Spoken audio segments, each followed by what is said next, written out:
တကြံပြီးတော့ကျွန်တော်တို့မိသားစုတွေကြိုက်ထီရိုးသွားခဲ့တဲ့ကြိုက်ထီရိုးဖျားဘူးအမှတ်တရလေးကိုဗီဒီယိုလေးရိုက်လာတယ်ပေါ့နော်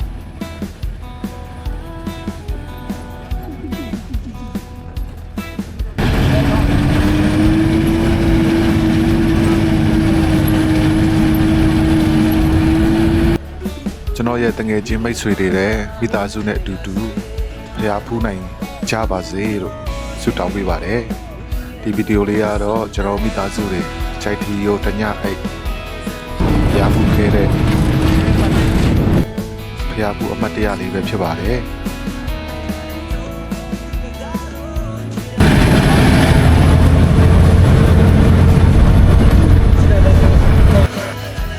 ကြိုက်ထီရိုးရေပြစ်တော်ရောက်ရင်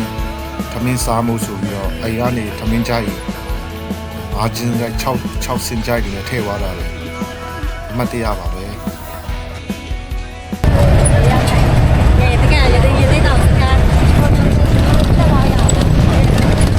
သေးတောင်စခန်းရောက်တော့ကေဘယ်ကျိုးတွေစီးတဲ့နေရာ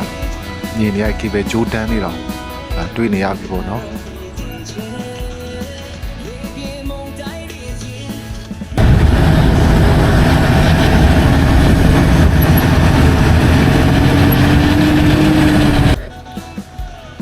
ဒီမှာကေဘယ်စီးတဲ့နေရာမှာဒီကေဘယ်စီးခြင်းတဲ့လူကဆင်းပေါ့ကေဘယ်မစီးခြင်းတဲ့လူကတော့ကားနဲ့ပဲဆက်သွားပေါ့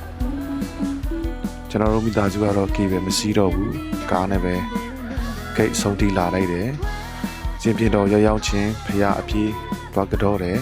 ပြီးတာနဲ့မိသားစုတွေအိမ်အားထဲလာတဲ့ထမင်းကြိုက်ဖွင့်စားကြတယ်ထမင်းမောတယ်မောသွားပြီလေတော်တော်လေး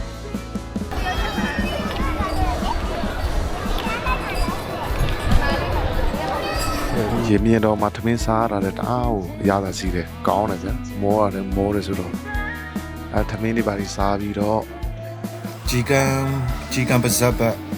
ဘုံမင်းခေါင်ဘိုးဘိုးအောင်တန်းနံဘတ်ကိုပေါ့နော်မင်းဆိုင်တန်းဘတ်ကိုအလဲသွားမယ်ဆိုတော့ထွက်လာကြတယ်ဘိုးဘတ်သွားတယ်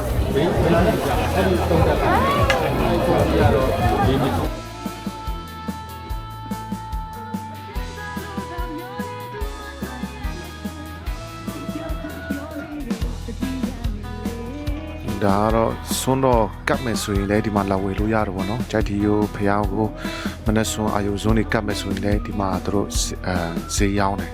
ဒီမှာလာဝယ်လို့ရတယ်ကောင်းကင်ပေါင်းတွေစီထမင်းတွေပဲပြုတ်တွေစမူစာတွေအကောပေါ့နော်ကိုဘာလူချင်းလဲအဲ့ဒီမှာလာဝယ်လို့ရတယ်မနဲ့အစောကြီးထားဖွင့်ပေးတယ်ကြိုက်ထီယိုလက်ဆောင်ပစ္စည်းတွေကြိုက်ထီယိုအင်ဂျီတွေအိတ်တွေ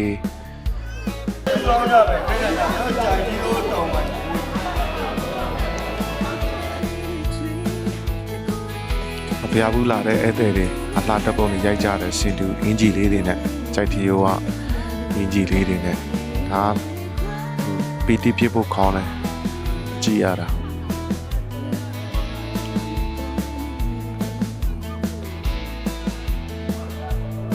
ကျွန်တော်တို့ကဟိုအောက်ဆက်ဆင်းပါလေရောအဖဘိုးမင်းခေါင်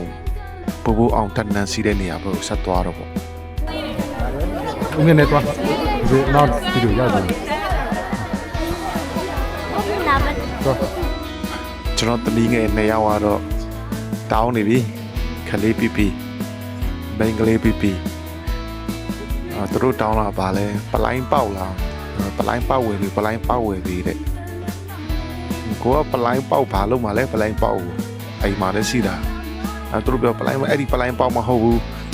အယုတ်ဖောက်တာပါတယ်အဲ့ဟိုလားဘူးခွန်ဖောက်တာလားမသိအဲ့ပလိုင်းပေါက်လို့ပြောအေးပြန်လာဝယ်ပြီးမယ်လမ်းဆောက်လိုက်အောင်မယ်ဆိုတော့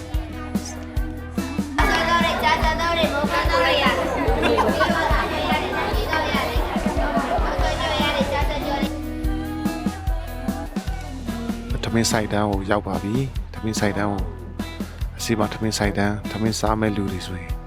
သူတို့ခေါ်နေကြတယ်ပေါ့နော်အဲ့ဒီကခလေးမလေးတွေ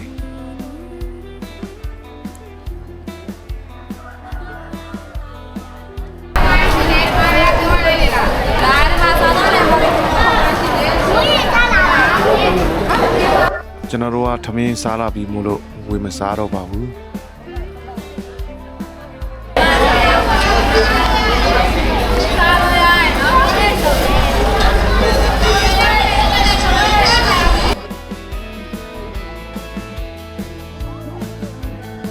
ထမင်းဆိုင်တန်းကိုဖြတ်ပြီးတော့ဟိုမှာမုတ်ဆိုးတောင်ဈေးတီလာအဲ့ဒီဘက်ကိုဆက်တက်မှုထွက်လာခဲ့တယ် ဘယ်တော့လဲ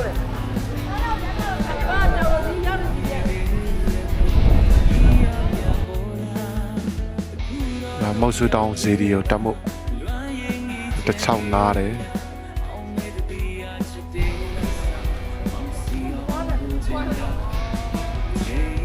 တမီးငယ်နေရာတော့ကျွန်တော်ကိုလက်မလှုပ်ဗျာ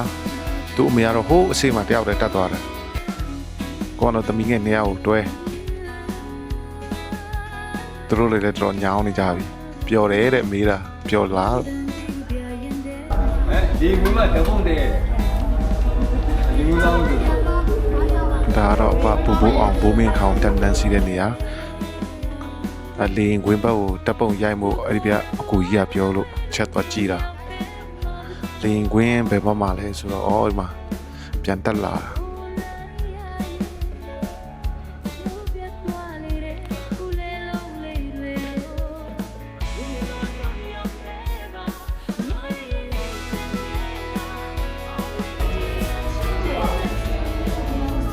အဲ့တချို့လူတွေလည်းအဲ့ဒီလင်းငုံဘက်ကိုဆင်းသွားကြတယ်ဗျအဲ့ဒီမှာတပ်ပုံကြီးတွေရိုက်နေကြတာတွေ့ရတယ်ဒီငုံဘက်မှာဒီမှာကျွန်တော်တို့မိသားစုကြတော့ဝေးတယ်သွားမလားမသွားဘူးလားမဲဆွေကြတော့မသွားတဲ့လူကများဆိုတော့အေးပြန်လှည့်မယ်လို့မသွားတော့ဟိုအောက်ဘက်မဆင်းကြတော့အဲ့ဒါနဲ့အေးပြန်လှည့်မယ်ဆိုတော့ဒီဘက်ကိုဆင်းလာတဲ့အချိန်မှာအိုးအတောက်တွေမုတ်တီတွေအကျော်စုံလေးရောင်းနေကြတယ်ဗျ သွားကွယ်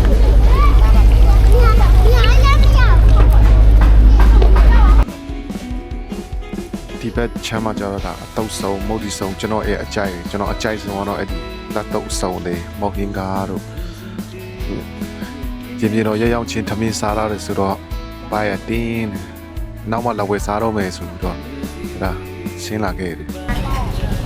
ညချမ်းမတော့ဝယ်စား ခုနကတပ်ပုံရိုက်နေတဲ့ညီမလေးလေးအဖွဲလမ်းမှာပြန်ဆောင်ပြီးပြန်လာတဲ့ခုနလာတဲ့လမ်းကိုပဲအခုထမင်းဆိုင်တန်းကိုပြန်ဖြတ်တယ်ပြန်တော့ဝင်ပေါ့နော်ကျင်းရင်တော့ဘက်ကိုကြီးကံပါဇက်ကိုသွားမလို့လဲစီစဉ်ထားတယ်ကြီးကံပါဇက်ဘက်ကိုအဲ့ဒါမိုးမချုပ်ခင်ခမမြန်လေးပြန်လာခဲ့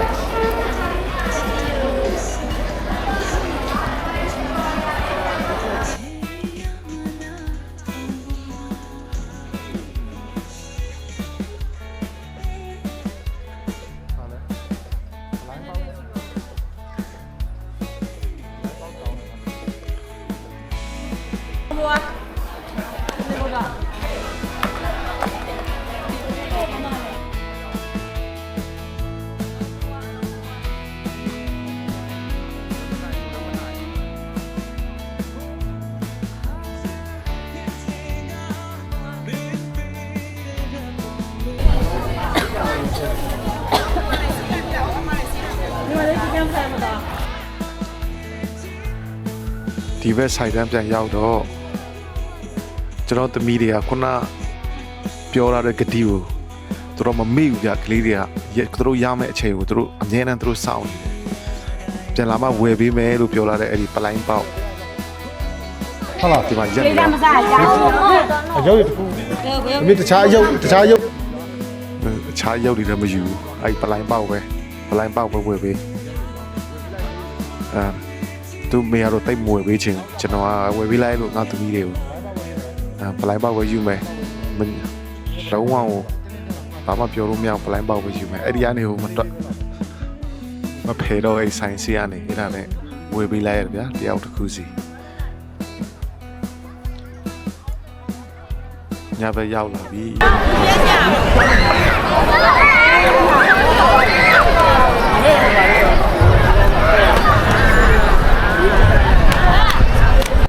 ကျွန်တော်တို့လိုပဲ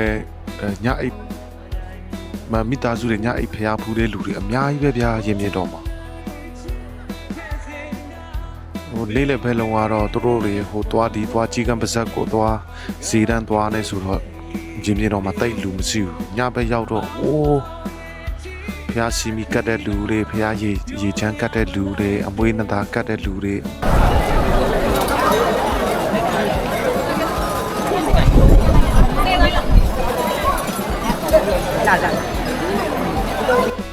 ကျွန်တော်ကိုယ်တိုင်လည်းရွှေဆိုင်တော့ဝယ်ပြီးတော့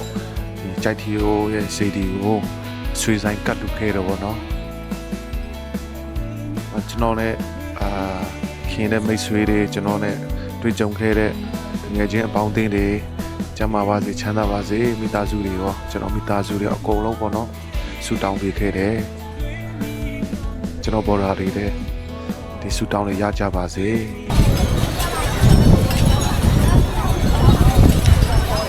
အရန်တပ်ပဲလက်တီယိုစီဒီယိုညဘက်ကြည့်ရတာအရန်ကြည့်ညုံမကောင်းတယ်ရင်ပြင်တော်မှာတအားအေးတယ်ဗျာအဲ့ဒီအချိန်မှာမြူတွေတောင်ကြားနေပြီလေတဲ့တိုက်တယ်စအေးလာပြီပေါ့နော် ဟောပြရတော့ဟာရရတာ အချိန်က9နာရီ10နာရီလောက်လာပြီဒီပေါ့အဲ့9နာရီလောက်ရှိတယ်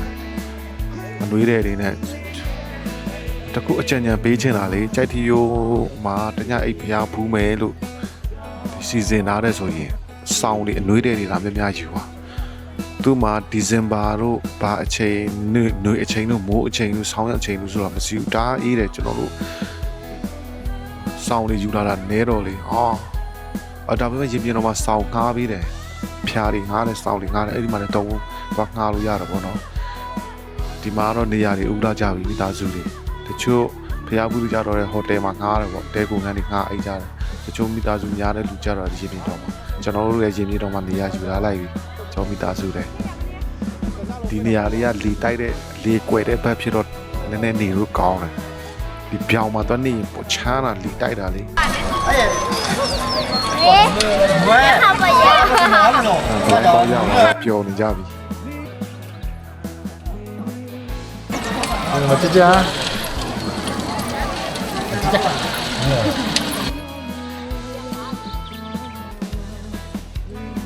ဒီတော့လည်းအချိန်ရတယ်နည်းညီးနှက်တာတော့နော်အဲဒီမှာ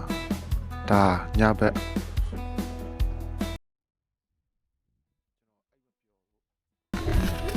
ရှင်းပြတော့ဗီဒီယိုလေးရိုက်တာမြူလေးဆိုင်တော့ဒါအေးချမ်းချမ်းခက်ခိုက်တော့အေးတာ